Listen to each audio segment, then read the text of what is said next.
What we have in mind is breakfast in bed for 400,000.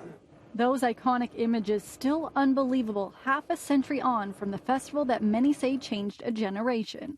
And this is the iconic album and photo that has represented Woodstock for the last 5 decades, representing and symbolizing peace and togetherness. Well, this is just an image.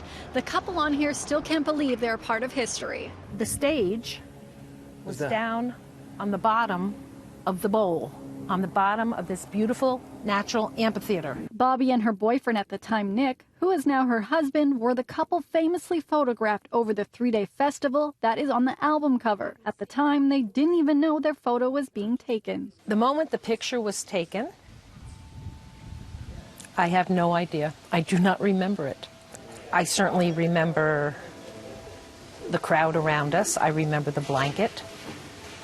I remember bits and pieces of that day, but I don't remember actually what we were feeling or thinking that time. The couple was among the almost 500,000 strong crowd that took in the weekend, promoting the intersection of peace and music.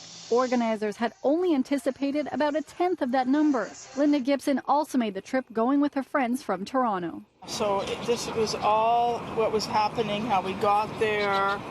And day 2, conditions bad. Linda kept a journal documenting her time at the concert in what seemed like a lifetime ago.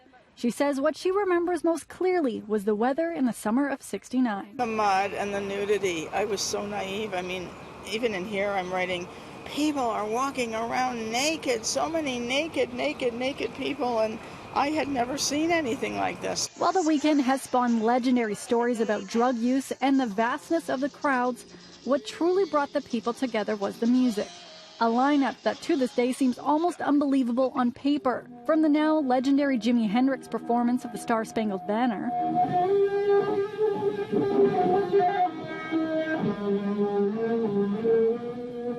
to Joe Cocker and the Grease Band making rock and roll history. But what was it like to actually perform at the festival? Well, performing was very exciting because we were a New York City band, Blood, Sweat and Tears, and that was very much a hometown audience. So we were very well received. But ironically, the artists are the last person you should ask about impressions of Woodstock, because we were the ones that were only there for an hour. 5 decades later, many have tried to recreate the event of a lifetime. But David believes that it will never happen again and they should stop trying. My thoughts are I've refused to be involved in any of it. It's a scam.